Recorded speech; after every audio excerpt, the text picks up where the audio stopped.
Hello from Congo. Hi. Hey everybody, Jumbo. Jumbo, bonjour. Hello. It's April and Leanne. We made it. We made it across the border from Rwanda into Congo from the United States. We are so happy to be here, and this is day one. So, April, this was your first time at Panzi Hospital in Bukavu. What did you think? Oh my gosh, it is so amazingly beautiful. The Congo it should be a tourist destination if it were not so, crazy here, but it really should be. It's so beautiful. Our hotel is right here. I keep looking this way because the lake is right outside our window, Lake Kivu, and it is one of the most beautiful places I've ever been.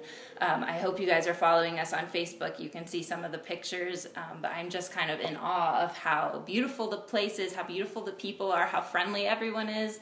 We are having just kind of a blast. I don't know. I love it just being here. I'm kind of in awe. I've been working on issues around Congo for so long. You start to think that everything's bad here, and it's so beautiful. I just can't even kind of wrap my head around it. But Leanne's been here a million times. How does it feel to be back?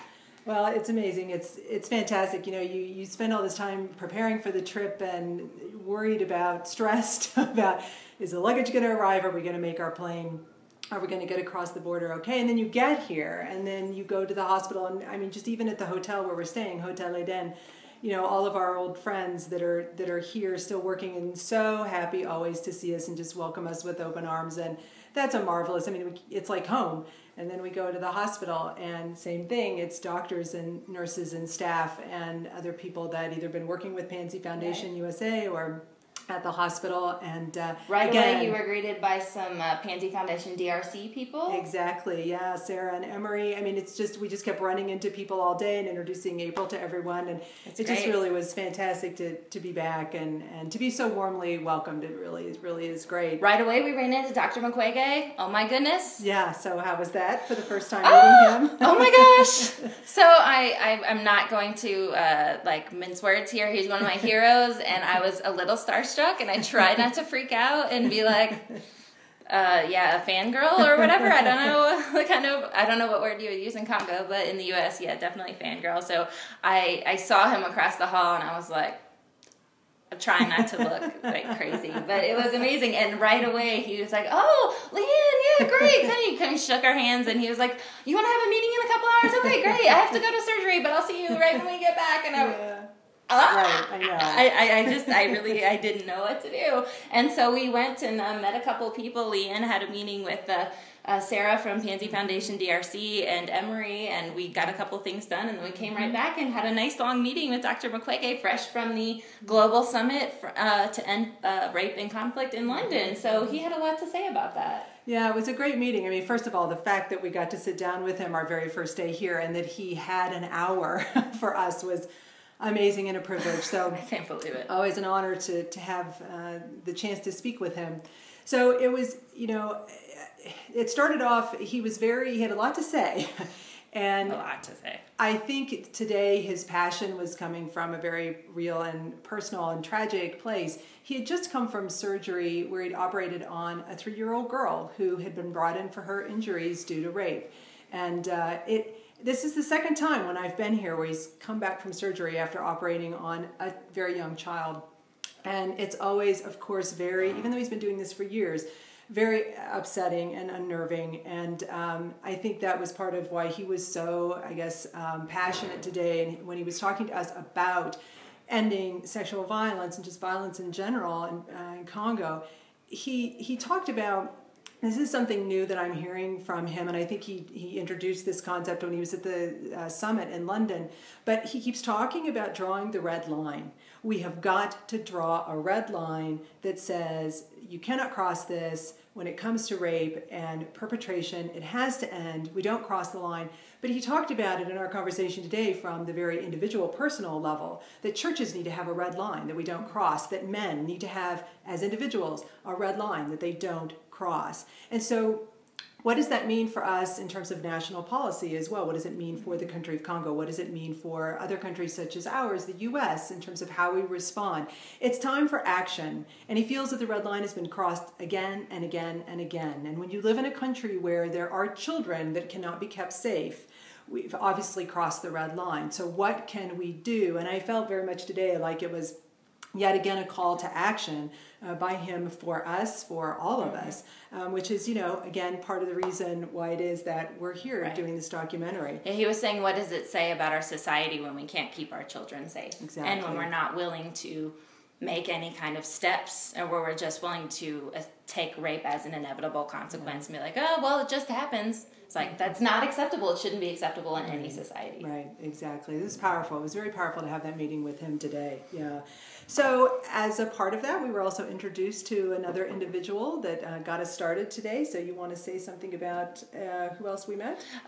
So he introduced us to Jacques, who is heading up this project called the Badalika Project, I believe, which is affiliated somewhat with Panzi. And he was talking about some of the great work they were doing. And we decided, after kind of hearing about it, Leanne was like, we should get this guy on tape. Okay, this is part 2 of our video blog. These things happen in Congo. Right. We were interrupted with one of the staff from the hotel coming to haggle about the price of the room. Also, you might have noticed it got a little darker.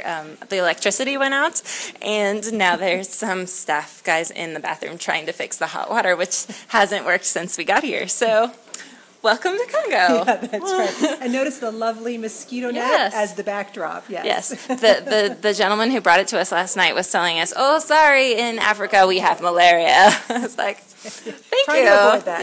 Yeah, we are. We're trying to avoid it. So, I understand. But anyway, I believe where we left off was that we had just met Jacques and heard his great story. So we decided we had to get it on film.